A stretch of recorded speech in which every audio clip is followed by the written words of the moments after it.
There were some leaks from Axios as to a discussion. Trump has confirmed that there is certain truth to this leaks. Now, there's three possible reasons that Armin Goldie discussed.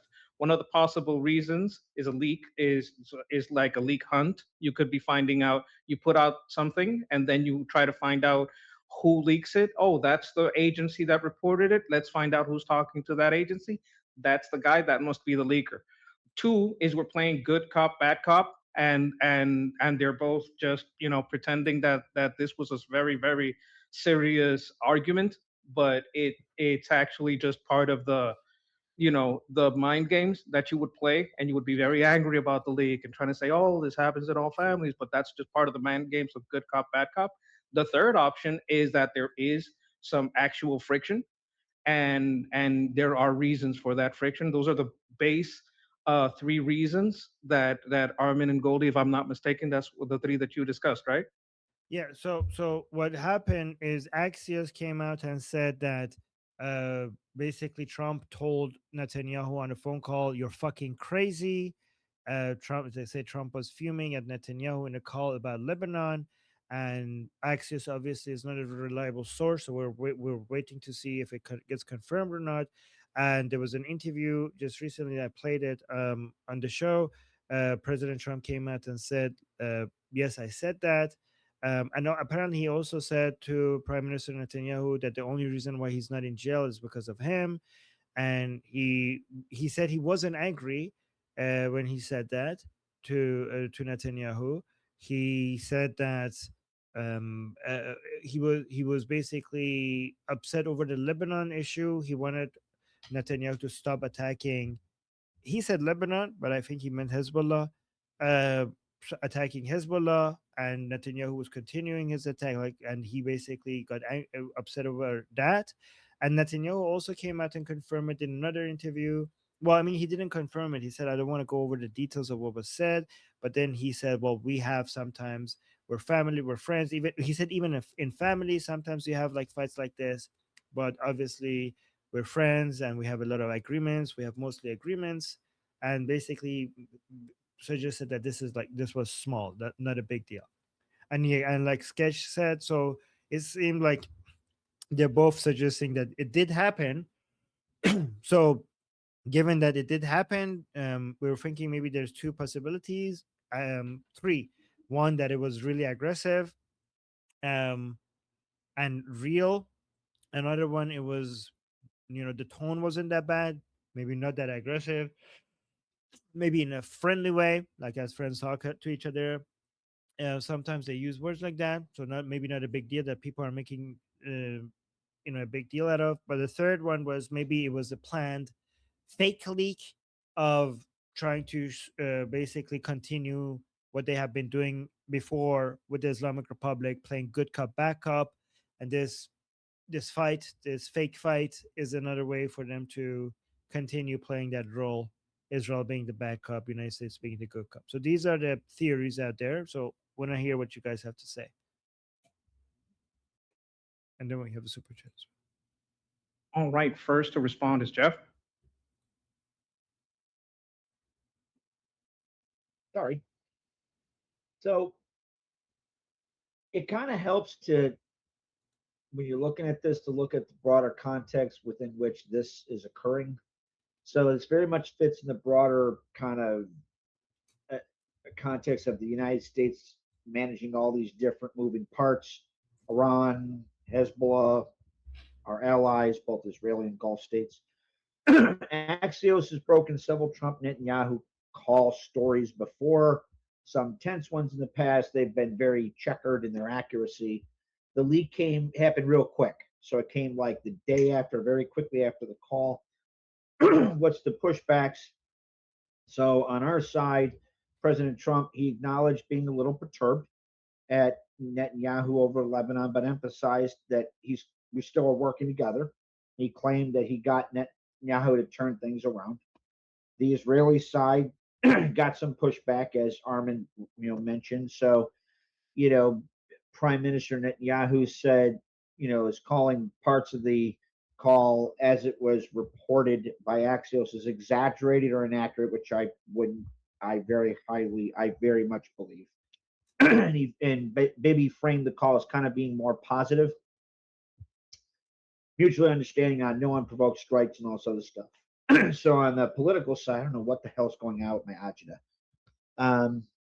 So U.S. conservatives that are hawks, Mark Levin, others, itself, are furious about the leak itself because of the operational security elements that it has to it, potential, calling it kind of a violation of federal law that helps the Mullah regime remnants, their Hezbollah proxies, and kind of pushing for an investigation who's leaking shit. Skeptics, some including some analysts, see as possible strategic leaking, which a lot of people have talked about. Either to pressure Israeli Prime Minister Netanyahu, which I don't believe, or to signal to the regime remnants that Trump has leverage over Israel, or to shape preconceptions or engage in strategic deception and denial like the crazy president strategy. It very much, like, what's the bottom line? It very much kind of comes off like classic high stakes Middle East diplomacy leaking out. President Trump's playing the tough guy who reins in the allies while pushing for deals, right? Because that's the narrative that people are picking up. Whether there was profanity or personal jabs, or exactly or that harsh is debated, but the core,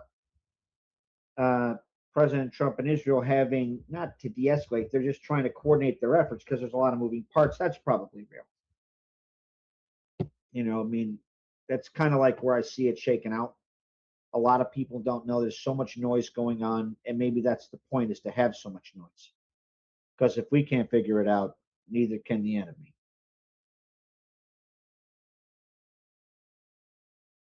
Awesome. Okay. Next.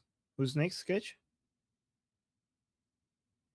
Yes, next on the list is Rebecca. Rebecca. Hi. Hi. Hey, can you hear me? Yes. Thank you for being here. I mean, I texted you a couple of things. Check it at some point, but unrelated. Okay, I have several things. First, like, this is why I was like not sure whether to say it now or before. About Trump.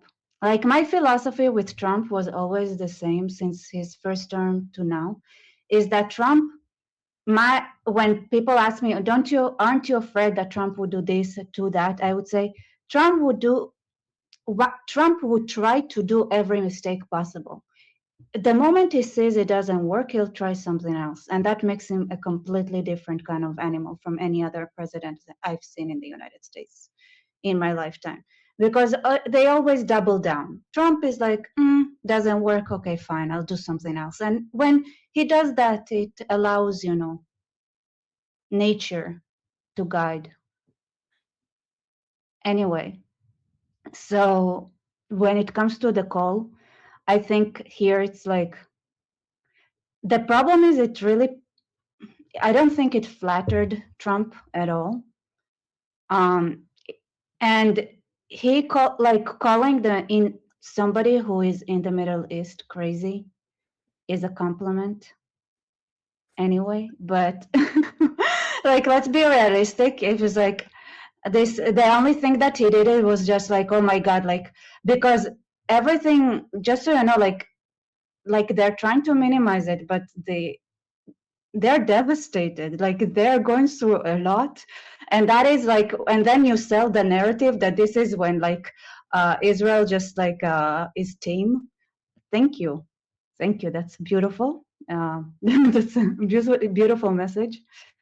And clearly I think that, okay, once that's out, and then you get your enemies emboldened, then Trump is like, okay, it's not working, I'll do something else. That's like, that's my thoughts, actually. And funnily enough, luckily, the leaks were partial. So first it was leaked that Netanyahu, like, first it was Trump saying that Netanyahu shouldn't do something in Lebanon. So what happens is that the anti-Bibi camp inside of Israel, they switch between a couple of narratives. So it depends on the occasion or the options. And usually, if it's a fallout or something between Trump and Netanyahu, there are two narratives. One is Bibi is a puppet and cannot finish the job. Or the second one, which is the preferred one, because that way it's like easier to manipulate, is that thanks to Bibi, we have ruined our relationship with the United States, and it's gonna go like we're gonna have no partners, and we're like the foreign relationship that we have is like this doesn't exist, blah blah blah. But this time, because Trump went ahead and was like, okay, Bibi is not gonna go to Beirut, all the anti-Bibi, which are the left here mostly, started saying, okay, Bibi is not finishing the job in Lebanon. We're not doing, he's a puppet. He does whatever Trump tells him to do. Israeli life is at risk. Our soldiers are at risk because Bibi cannot tell Trump no. And then they already went with that narrative. And only after that, it was that like there was also a back and forth. So, the only thing that came out of it is that everybody agrees. That's it. Yes. All right. Thank you. Thank you, Rebecca. That's interesting. I'm glad that we have so many people talking about the internal politics of Israel with us, because that's the part that a lot of people are missing. So I do appreciate that. I, um, I don't understand though how, like, when you can you, before we go to the next person, like when you say like the part that people are using against Netanyahu more is in Israel is that he's ruining our relationship with United States, because I was under the impression that the main attack on Netanyahu is that, oh, he's letting President Trump just walk all over him and control him. Well, I mean, which one is it? Oh, Because well, these two seem to be contradictory. Like, are you not familiar with the left, Armin? oh yeah, okay. And wait, are they are they the left? Because a lot of the attacks are coming from not really left leaning people in Israel against Netanyahu. Some of them that It's I've noticed. Israeli left. Israeli left. So the way you define left is by recognizing which party has inconsistency, contradictory narrative, and it's more about grabbing power than an actual like Oh, so your coherent definition. ideology. Okay, so you have a different definition for it. But what would you I say to mean, somebody who says that to you? Then that, okay, so left is basically everyone's opinion that you don't like. You did categorize them as left if you don't like their opinion. well, it's well, it's not it because it doesn't work with inconsistency, because like I like their opinion when it fits my opinion. When they choose the narrative I like, for example, when they said that Bibi is Trump's puppet and that we're not going hard enough on Lebanon, I was like on 100%. Like you see that the right and left share the narrative. In that case specifically, I was like, yes, I agree 100%, And then if they choose a different narrative, this is when I disagree with them, but they change the narrative. So Okay. sometimes I agree with them, sometimes I don't. Okay. All right. Let's go to the sketch. Let's go to the next topic.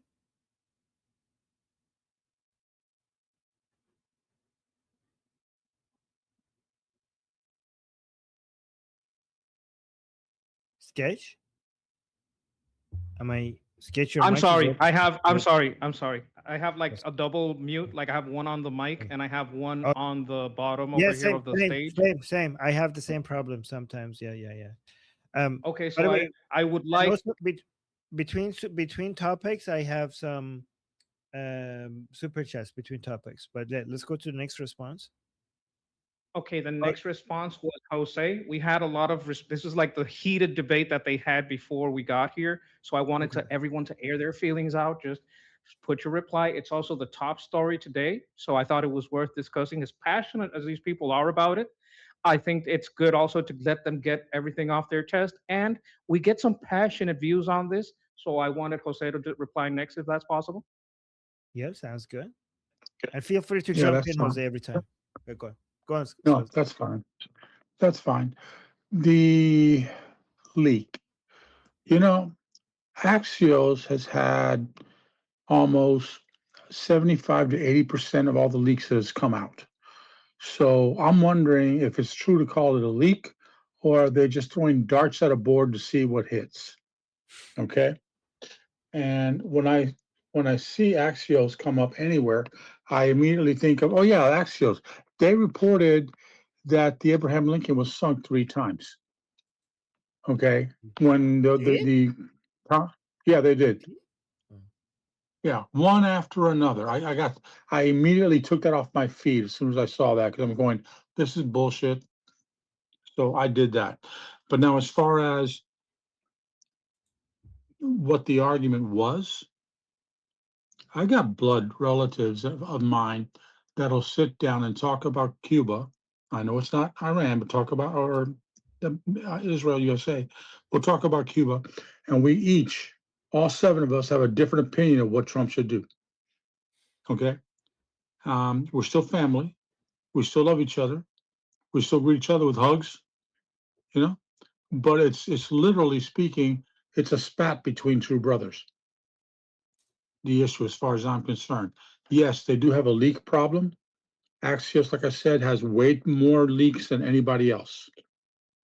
So there's something going on there. And I think it might be a trap to try to get who the informant is.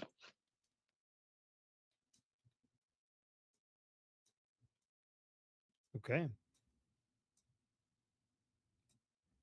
All right. All right. Yeah. Next Also, response, we have Sketch. This is just a really yes or no. Like, if these are real leaks, that's illegal, right? Like, right? oh These are yeah. all- Okay. Okay. If these are private conversations, that's another reason, that's another layer, right?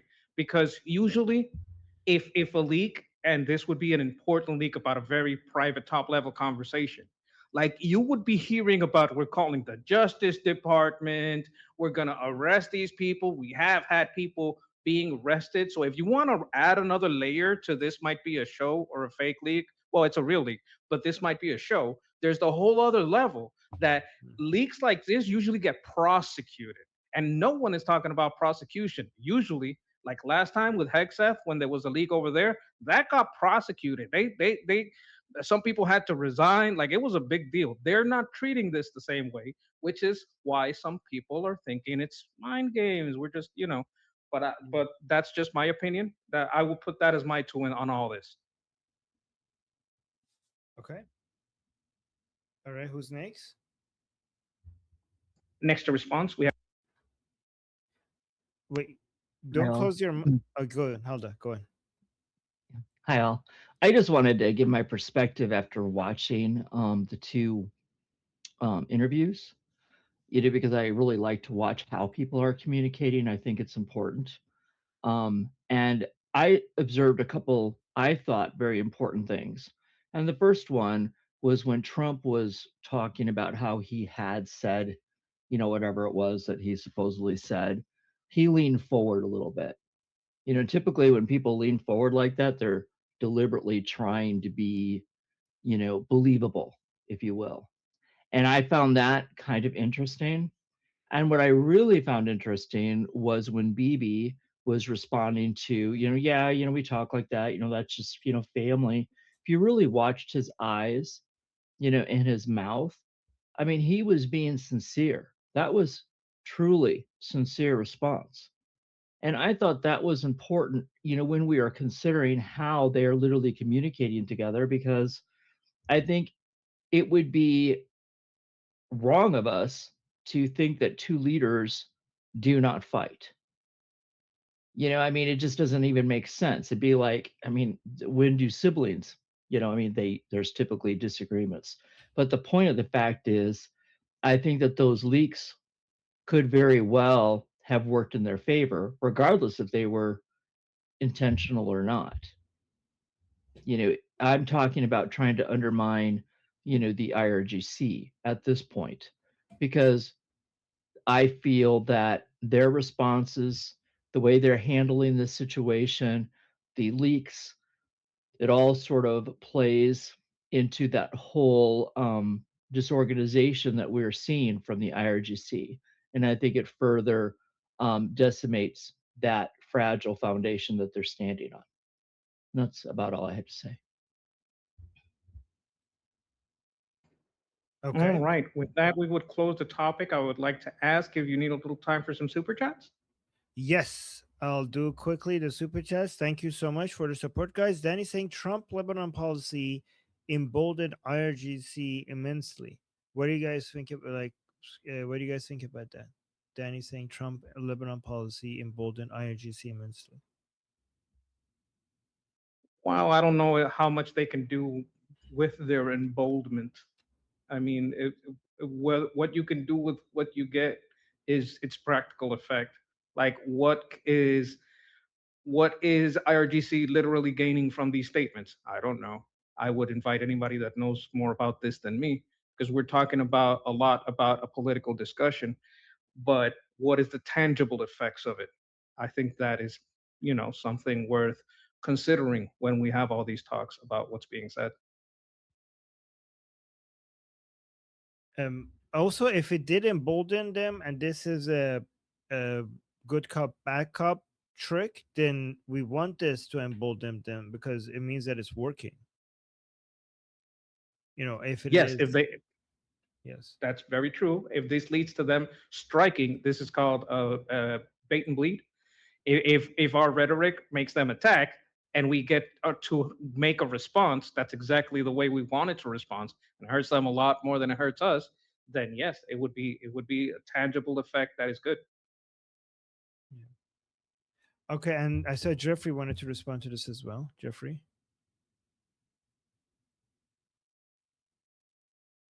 Yeah, I mean, so also like Sketch, you're doing an amazing job and awesome on the reference of bait and bleed. So we might want to do that if while also minimizing the potential impact. So it's clear that the Mullah regime and their Hezbollah proxies are operationalizing what they learned from Ukraine's asymmetric strategy against Putin's criminalized counterintelligence state, right? I mean, everybody's watching competitive adaptation. And so there's certain things we have to do to try and defend our base. And so that's almost assuredly one of the things we're taking into account while we're trying to maneuver and manage all these different moving parts. There's a difference between, say,